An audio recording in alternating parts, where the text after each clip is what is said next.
Welcome to The Explainer. Today we're looking into a really tragic case, one where a simple suspicion with absolutely no proof ended up becoming a death sentence. We're talking about a 22-year-old man, Sushil Korwa. In the district of Garhwa, a mob took his life. They judged him without a trial, without any evidence, really just based on a rumor. So, what was the reason behind this brutal act? It all came down to an unproven suspicion that he was a buffalo thief. It's just unbelievable.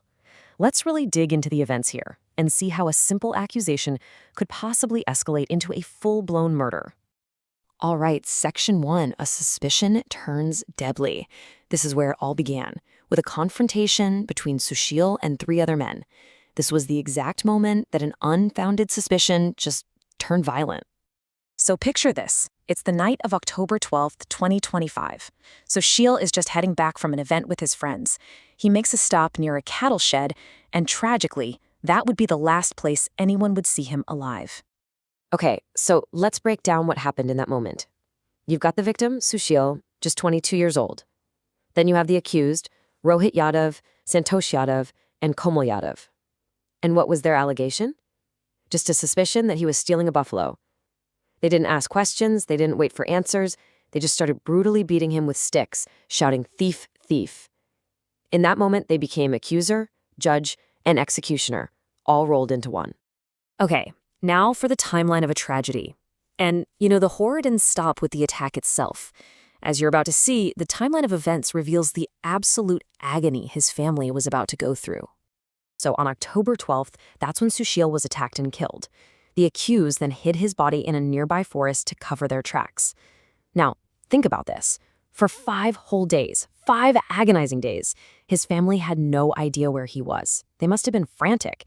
It wasn't until his body was finally discovered on October 17th that his father, Rajendra, could even begin the process of getting justice by filing a formal complaint. Next up, the investigation's swift response. And you'll see, as soon as that complaint was filed, the police moved incredibly fast. They were clearly determined to track down who was responsible for this. This table just gives us a quick rundown of the key figures in the case. You've got Sushil, the victim, his father, Rajendra, the complainant who pushed for justice, the 3 main accused we've mentioned, and, of course, the investigating officials who took on the case. So, in his initial complaint, Sushil's father pointed to 3 main suspects. And get this, within just 48 hours, the police had all 3 of them in custody. I mean, that is an incredibly fast response. All right, let's talk about the confession, evidence, and deception, because during the interrogation, not only did the grim details of the crime come out, but so did this really chilling act of deception that happened after the murder. It didn't take long.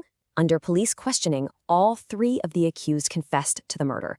They admitted they beat Sushil to death, and they confirmed that their only motive, their only reason, was suspicion. And that confession, well, it led the police right to the physical evidence. They recovered the sticks used in the attack, and just heartbreakingly, Sushil's personal belongings, his mobile phone, his clothes, and even his slippers.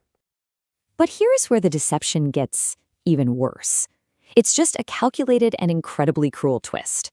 To try and throw everyone off their trail, they actually gave some of Sushil's belongings to his own brother. Can you imagine? It was just a cold-blooded attempt to mislead not only the investigation, but his own grieving family. So let's zoom out a bit. What does this one specific, tragic case really tell us about a much wider and, frankly, deeply disturbing problem? Let's talk about the echo of mob violence. And you should know, this investigation isn't over, not by a long shot. Yeah, 3 people are in custody, but the original complaint named 10 individuals. The police are still looking for the others. And that right there highlights a crucial point about mob violence. It's rarely the work of just a few people. When you look at the definition of mob violence, violence committed by a group fueled by unsubstantiated accusations and emotion, Sushil's case is just a disturbing textbook example.